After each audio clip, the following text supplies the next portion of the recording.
All right, Javon, just kind of start off, man. What's this week been like for you so far? What have you learned about yourself? Yeah, well, first of all, this week has been a week of opportunities, a week of learning, and that's my biggest thing. I've been telling everybody that, coming into this thing, I don't want to go by it in the blitz. I want to take every opportunity and grasp it and hold on to it and evaluate it and learn from the coaches, from the players. We have a lot of great talented people here that they're not here by accident. They did some work to get here. So I'm trying to learn their story to understand how I can improve myself. And speaking on learning from what I learned from myself, I learned that I have a lot to get better at. That's what I'm saying. Like you see some of the guys out here, they're doing things on a tee. They're doing things like effortless. So there's a lot of things I can add, and I'm always willing to. I'm very humble, and guys put that in me for a reason because I always want to adapt and learn. You talked about guys are here for a reason. You're obviously here for a reason. When you kind of look back and reflect, how far do you feel like you've come from the day you first stepped on Troy's campus to today? It's dramatic. Like it's too big. The gap between where I'm at and where I've been is just too big. So and that's a credit, dude. Like I'm always give my credit to my Lord because I tell you, He really brought me from a place that I came to Troy. I was 219.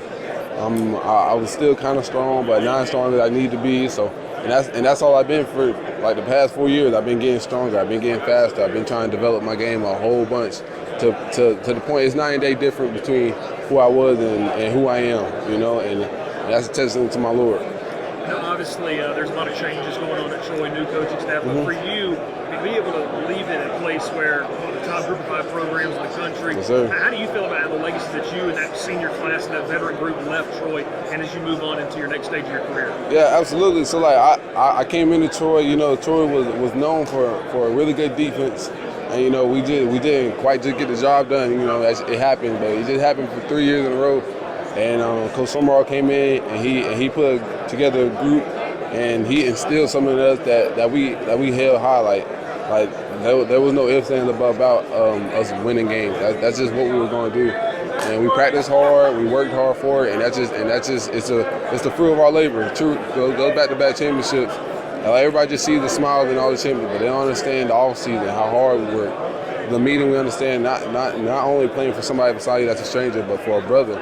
And Coach Summerall truly formed those bonds one by one. Do you have a feeling of where you'll be kind of put at the next level in terms of positioning, whether you're going to stand up or kind of the idea? Is that something that's still kind of ongoing?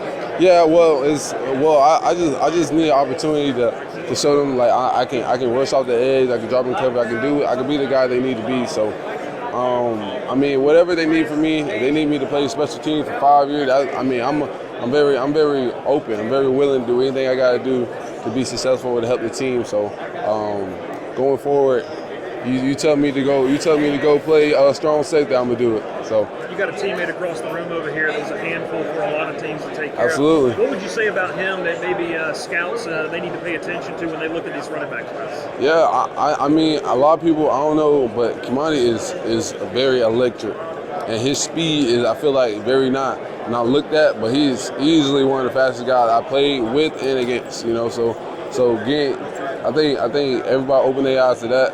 You see him when he goes out there on pro day, or he got invited to the combine. So when you see him out there in Indianapolis, and he runs that 4.4, that close 4.3, don't be shocked. You heard it here first. I just got done talking with a teammate over there, and he said that scouts need to be looking out for you. You're one of the most underrated back in the draft. All praise.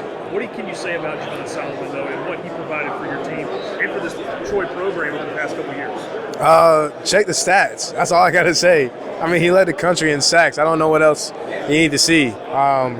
He's a great guy overall.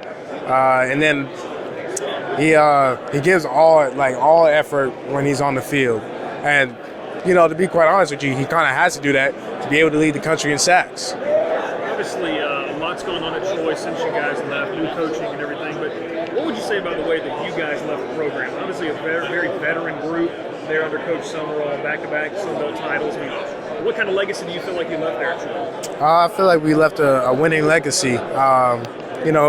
Coming off back-to-back conference champions, it's been great. I've just been blessed that I was able to finish my career that way. What have you learned more about yourself this week, if anything, and things that you want to keep working on as you kind of build towards the combine and everything? I'll probably say work on more film study, or like just some detailed things, some technique. Just clean up on the details. Really, that's quite the most like important thing for me coming out of this week. Have you heard a lot about maybe versatility? Is that something you feel like you have going, forward as, teams are looking and offenses that, guys can do a little bit of everything? Is that something you feel like you bring to the table? Oh yeah, definitely. I definitely feel that way.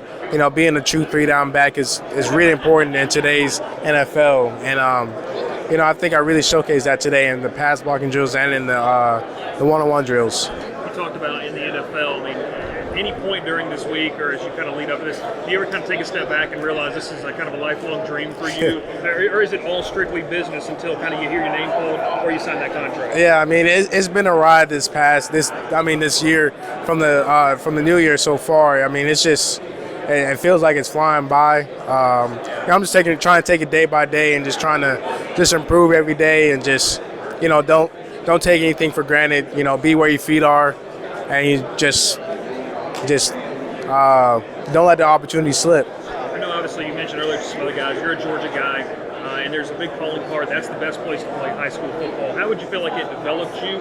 And when you see the talent come out of the state, is it any surprise that when you look at the NFL draft numbers, the amount of guys that come out of Georgia? Oh yeah, I mean Georgia's nothing but top tier, to be quite honest with you. It develops all positions: linemen, kickers, holders, quarterbacks, wide receivers, DBs, linebackers. I mean, running backs, all of it. I mean, I don't even know where to begin in terms of saying like who comes out of Georgia and things like that. I mean, you got Cam Newton just to start out, and it means a lot to me coming from Georgia. Is there maybe a message back to the Troy fans, the students, just about the support that you guys were able to kind of receive throughout this really awesome run over the past 2 years? Yes, I love you guys. None of that would have been possible without you. Just the love and the support you guys gave us every Saturday at the vet, it was nothing but amazing. You made my experience very, very great. I truly, I kind of wish I had another one in the vet, but my time is up. All I can say is to give the next couple of guys the same experience I had.